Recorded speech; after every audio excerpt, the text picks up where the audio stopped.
Good afternoon, everyone. Thanks a lot for joining us. What we want to do in the next about half hour or so is give you a quick introduction and some context setting on the circular economy. And oh yeah, and if you haven't seen it already, there's a QR code, is a Mentimeter. Any questions that you might have, scan the code and just put it into the Mentimeter. We'll try to make time at the end of our session to answer any questions. So as we go along, we'll make it a bit interactive as well. But if anything else comes up, put it there. And we're a small enough group, if something really burning doesn't make its way there, we can also make time for that later. Okay, everyone has scanned? Then let's move.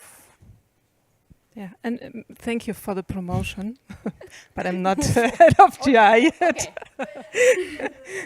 Not yet. I do some volunteering for them, but who knows, maybe one day. Okay, perfect. So now I think we have all the technical issues solved. Let's jump right into it. And we want to actually get started with getting a better sensing of the room. Today is the day on circular economy and waste management, but we can't assume that everyone is completely familiar, hence also the opening session. So very quick raise of hand. Who of you works in the space of circular economy or waste management? Okay, nice, great. Who of you is familiar with the concept but hasn't actually actively worked in it yet? Nice. Who has never heard of circular economy yet? And that's completely fine because that's what this day is for. Okay, it's nice. So we have a nice mix of professionals and people who are quite familiar. But I think it's always good to kind of like set the base so we're all aligned. But it's also good to know that I don't think anyone will contest what we're showing here. And I think we're all very much aligned that we are stuck in an extractive and very unsustainable system where we basically make waste. We take an extraordinary amount of resources from the ground, make stuff, and I'm a designer, as Anne was introducing, so I'm very much also part of this here, and then we use it up very quickly. Let's put a few numbers to that. In fact, 50% of global greenhouse gas emissions are caused by the extraction of resources, which is a crazy amount. And what this visualization here shows, this is of course an artistic impression, so this is not an actual picture. But this sphere here, this shiny sphere, that's the amount of copper that you get out of a mine, which also kind of visualizes why we need so much energy and effort to actually extract resources. So anything we dig up out of the ground, the majority of those resources isn't just right under the surface in its ready state. We need energy, lots of it, in order to get it out. And adding another number to that, 90% of biodiversity loss is actually caused by the extraction of our resources, biodiversity loss and water stress. And this also includes the extraction of fossil fuels as well as the production of our food. So all this is just to show what an immense impact our production of goods, or production of products, of stuff, actually has. So another question to you, and those of you who maybe have joined us for a circular economy collage, please don't cheat, you might have known the answer. Guess, average microwave, I think most of us will have one of these at home, has around 10 kg. How much in weight of material has to be moved in order to create that? Any guesses? Do we need to hold the mic? 20 what? 20 kg, okay, 20 kg. Any other guesses? 100 kg. Who says more? Yeah, genau, it's a bit. One more guess. Come on, guys, it's not a test. Anne? 15? Okay, well, all of you would fail perfectly. It's around 2,000 kg. It's 2 tons of materials that have to be moved in order to create a microwave of 10 kg. Now think back of the first image I showed, this fairly small globe of copper in this huge mine. That's the reason why each of our products had such a big backpack of material. And of course, depending on the material, this might be smaller and larger. Those of you who have a golden wedding ring on your hand, huge, huge backpack. The problem is, on top of that, so we use a lot of energy and resources to actually get our stuff. The problem is we use it for shorter and shorter periods. So the average lifetime of something like the whatever earphones, etc., is at the moment around 2 years, which is crazy low. And just to show how fast it goes down, in the early 2000s, the average lifetime was around 6 years. So it's quite shockingly how fast that moves. And after we make, we waste. 91% of what we produce and what we take is wasted, which of course leads the question, when will all our stuff actually end up here? And that's what it does in most cases. Recycling is very, very low. Circularity is low and going lower. I think it's around like 7.6% at the moment. And here in Singapore, we know everything gets burned. So that is a huge problem. In fact, it's so big that we're currently using around 1.75 planets in the way that we work. Some of you might be familiar with the term Earth Overshoot Day. So this year's Earth Overshoot Day was on August the 1st. Another question for you. That's on a global level. Maybe those of you who don't know, so Earth Overshoot Day basically means that on this day, so this year, August 1st, that's the day when we basically have used up all the resources that the Earth can regenerate within a year. So since August 1st, we're basically living on credit, and a credit of future generations. So this is the global date. Any guesses? And when is Earth Overshoot Day for Singapore? So based on our lifestyle here. Which month? July, June? March. Almost. Which one? April 1st, that is pretty good. It actually was April 6th. I'm from Austria, so it's April 7th. You can see, not surprising, someone like the States all the way up here. If you're interested, the Global Footprint Network, on their website, you can find all the different national dates, as well as their methodology of coming up with that. You will also see that some nations actually don't have an Earth Overshoot Day, because their current average lifestyle actually doesn't use up more than what we are supposed to. Okay, moving on.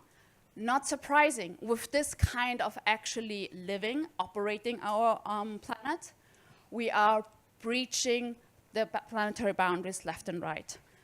For those of you who are not familiar, so this is a visualization of the planetary boundaries by the Stockholm Resilience Center. These are the so far 9 boundaries that have been set. 6 of them are already breached. And what is very important to keep in mind here, climate change is just one of them. And we very easily get into the carbon tunnel, and it's an important topic, but as you can also see about here at AlterCOP, there are many, many other topics. And the way that we, for example, that we talked before about like biodiversity loss, freshwater change, etc., all that is also very much connected to how we actually produce goods. So the current way of operating our planet leads to pollution, waste, destruction of our environment. So obviously, we need to change the way that we actually operate. We need to move from this linear take, make, waste to a circular way of operating. And this leads us to the circular economy. So what is the circular economy? Very easy put, and that's why I love this drawing here. It's basically moving from producing directly for the garbage bin beyond just recycling, because recycling, that's very, very important, is not circular economy. It's a small part of it, but it just means spinning it for a little bit longer until it goes to the bin. Ideally, we want to close the loops.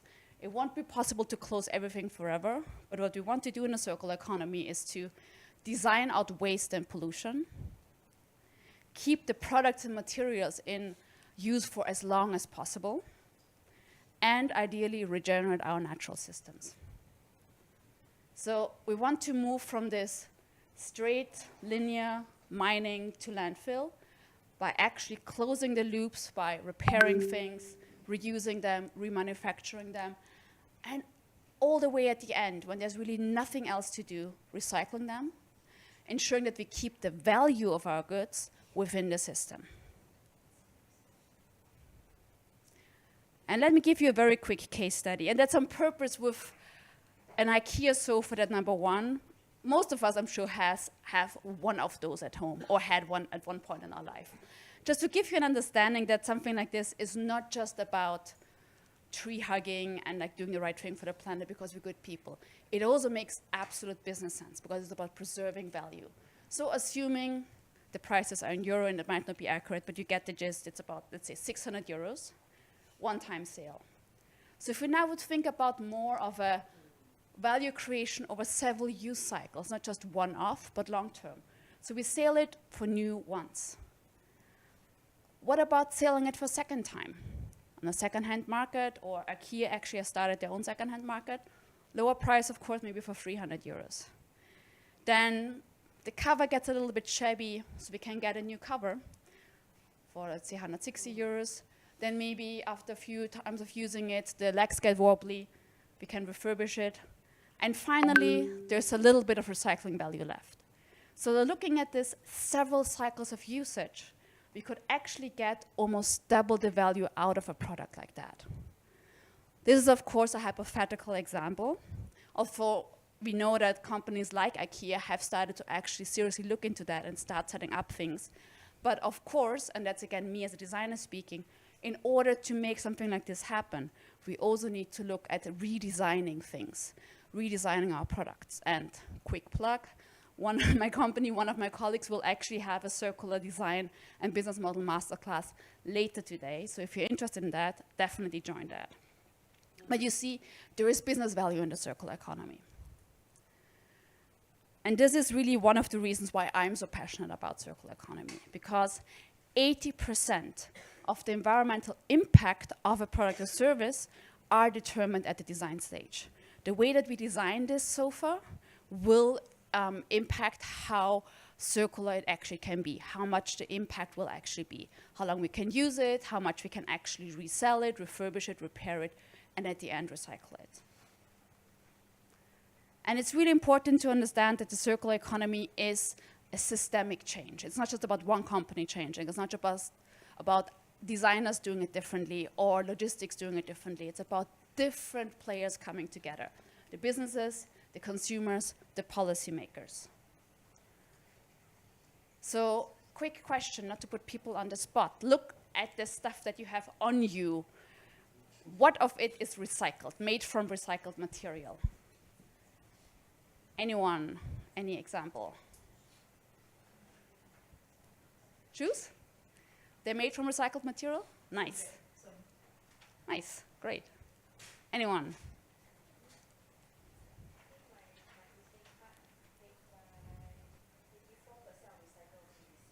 Oh, nice. Anyone else? Okay, I need to show those of you who know the Freitag bags, made from old lorry plastics. Okay, so we see there's still a huge potential to actually get more recycled materials in there. Another question, how many of you wear something that's reused, meaning secondhand? Nice. What is it? My bag, so it's a second-hand bag. Nice. And some inheritance clothes from my mom. Nice, nice. Awesome. Great examples, but again, we see there's still a lot of potential to do more. So then why should companies go circular? And we just have put together a quick list of some of the examples. Obviously, number one, there is a lot of like potential here still as here in the audience. But starting here, of course, saving the planet is a pretty good reason. And I have run my own business. There are businesses out there that genuinely do want to things differently. And just one example, I mean, by 2050, if we don't do anything differently, there will be more fish, more plastic than fish in the ocean. So that should be quite a good motivation. But beyond that, changing customer values. We know that people actually start to look at products differently. They start to change their values, specifically young generations. So Gen Z, millennials, do you already feel that companies have to do things differently? They want businesses to actually take responsibility. So in order to reach, attract, and retain customer, businesses also need to do things Government policies, carrot and stick. just one of the examples. Since this year, certain buildings above a certain size actually have to have mandatory on-site food waste treatments. I'm now also teaching at university, NUS, and I know that the schools, the universities, they are all scrambling to actually get this in place. And many more rules will change, and we hope more will come.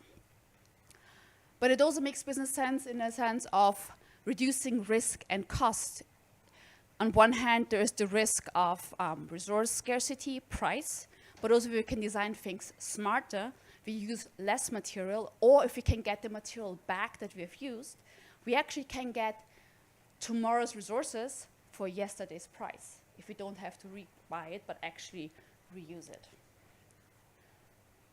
So, very quickly to wrap this up, a few examples of circular economy in action, and there will be much more in the session that Kat and I will be running afterwards, as well as throughout the day.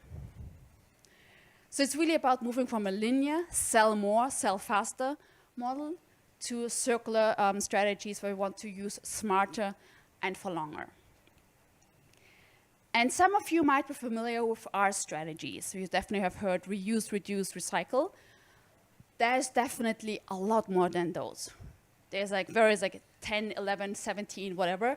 I definitely want to just share that beyond recycling, we can do a lot more. And the way that I structure it for my students is in this way. We can think about during designing a new product. You can already start by basically thinking, refuse, rethink, reduce. Can we use less virgin material? Can we use less energy? Can we completely not design something? Which is for me actually the most important our strategy, the refuse. Can we just say actually we don't need that. We have what we need, or we can fulfill that need in a different way. During the use phase, we can apply reuse, repair, refurbish, remanufacture, basically extending the lifespan by creating an attachment that people want to repair their products, making it repairable, making it shareable. If I don't want to use this bag anymore, I can share it with someone else. Someone else can reuse it. And then at the end, yes, there is space for recycling in a circular economy, but you can see all the way at the end, where we actually extend the use of the material by giving it a second life or giving it a new life.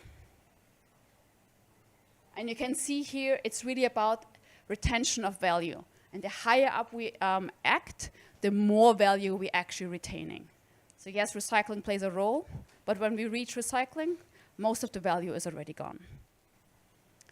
So very quickly, 2 examples. For reuse, most of you I'm sure have seen those, BlueSG or any other of those mobility as a service companies that basically allow a product, in this case a car or a bike, etc., to be used by many different users. Why is this circular? It's a more efficient use of resources. It basically most often is used as product as a service. And the revenue, the business sense here comes from paying fees for use. Recover, and that's actually a more interesting variation of recycling, and also something that we have already here in Singapore, and it's also very important to highlight. Recover is basically the Karangunis or the often informal waste collectors. And they drive a huge part of the circular economy. Informal waste collectors globally are one of the most efficient ways of actually managing waste. And here it's about bringing the materials back into the value chain. And because we are collecting them at a high quality level, we actually create income from the sales of the materials. Of course, there are still a lot of challenges, which is also why activities or events like this are so relevant. Just to tap on a few very quickly, there's still a lot of gaps in infrastructure and waste management. I saw Remy come in before. He will definitely share more about that later, in one of the sessions. There's a lot of regularity and policy barriers, a lack of harmonization, a lack of effective measurement, limited funding. This year the COP is the financing COP. We're still having a huge gap here in actually getting the funding where we need it. and also a lack of awareness and consumer demand, where there's still a big gap between the intention of being green and the actual action of doing it. To you, any other barriers to the circular economy that comes to mind that you maybe have experienced in your own work? So I come from like higher education and research, right? So there's a lot of work that's being done in the research area of, like whether it's bioplastics and so on, but that bridge between academia and industry and scaling up and so on, I think that's a big challenge. Yeah. I would very much agree, which also points to the fact that it has to be a systemic change. So we also need to work across silos. You might have like new materials being developed, but you need to work with the businesses and the designers and actually bringing it together. Nice. Any other barriers that come to mind? Or we can maybe come back to the question later as well. Okay. This is almost at the end of the session. I hope it didn't overrun too much, but we want to leave you with a few useful resources. And for that, I hand over to Kat to share a bit more some of the materials and links that we have collected in our work of the Circular Economy Collage and what you can do to learn more. Yeah, so I think now the question is, now what? It's actually quite challenging to find your way through. I think like circular economy is maybe a topic that's a little bit more recent for many, many people, and I see it every day in the context of my work, for example, but also when we run the circular economy collages. It's a topic that when you talk about or mention just circular economy, people just don't know what to do with it. So I'm sure for a lot of you, you raised your hand when the question came up in terms of how familiar you are. I'm sure you certainly know the Ellen MacArthur Foundation, which is a great starting point. We've put 2 other starting points here because to you find a way around in the alphabet soup of all the circular economy and everything that comes with it. The Circularity Gap Report is really a good reference, and a lot of the references and numbers, for example, that were mentioned today actually come from that. So I think that's a good one to look at. And if you want to read a little bit about a new way of looking at how do we actually learn economy, how do we teach business, and in a different way, with a different model, then the Donut Economics is a great one to read. So it will really give you a new way of thinking, contrary to the typical business studies that you are still following in universities and schools nowadays. And I think we'll see it at the very end of the stack. Kate Raworth, actually, who wrote this book, has a very nice way of putting that into an image, and images often speak more than words. So I think we've seen that through the presentation. So I think these are really good reads. We also wanted to give a few examples here, and we mentioned, and so the Circular Economy Collage is something similar like the Climate Fresk. For those of you who maybe haven't heard about it, the Climate Fresk or the Circular Economy Collage, and we'll see it shortly, there are a couple of other workshops that are based on bringing together people and collective intelligence and sharing on a card game basis.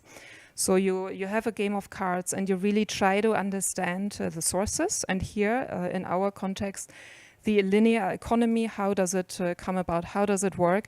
What are its problems and issues? And then going forward, we will try to look at actually how can we really tackle them. And there is a lot of examples here in Singapore, but when we run these workshops, we actually realize that a lot of people just are not aware. So a few ones here, Repair Kopitiam is a initiative by elderly who have basically found another purpose maybe in their retirement age and are repairing your TV. For me, it was a vacuum for free. You can sign up on a website. They meet up every last Sunday of the month, and you can basically bring your stuff and they get it repaired for you. And so we give things another life. Yeah, so we extend the lifespan here. You can try to source from MyHalo, which is a platform that where you can source digital devices from. You have Rebelo, similar as a marketplace. If you want to buy a PC, maybe you don't have to go and buy a new one. You can actually get a refurbished version there and at a much better price. And Decathlon has a lot of initiatives as well. They do a lot. For example, they have a refurbishing bike service. They also take back products. If you have wanted always to try tennis, for example, and you realize after one lesson, not my thing, you can bring it back. They take it, and you have a small area in the store where you can actually buy these secondhand items. So it's a quite nice initiative, and there are so many others. So in the workshop, we basically go through the different Rs, for example, and the different solutions that you can apply, and give a lot of examples. And thanks to all our participants, we have quite a good number now, so we actually need to pick. And I think what we're going to do now is actually put together a list that we can then making open stream. Yeah, here. So you can go back one slide. Hold on. So that actually is the a list of the examples that Kat was just sharing that came out of the circular economy collage. It's by no means complete, so absolutely don't see that as a comprehensive list, but it's really based on what we have collected through the collages throughout. And there is, you can see, like we just went through links and descriptions, but please feel free to also let us know if there's more examples that we're missing out. We're always very happy to learn more and add more examples.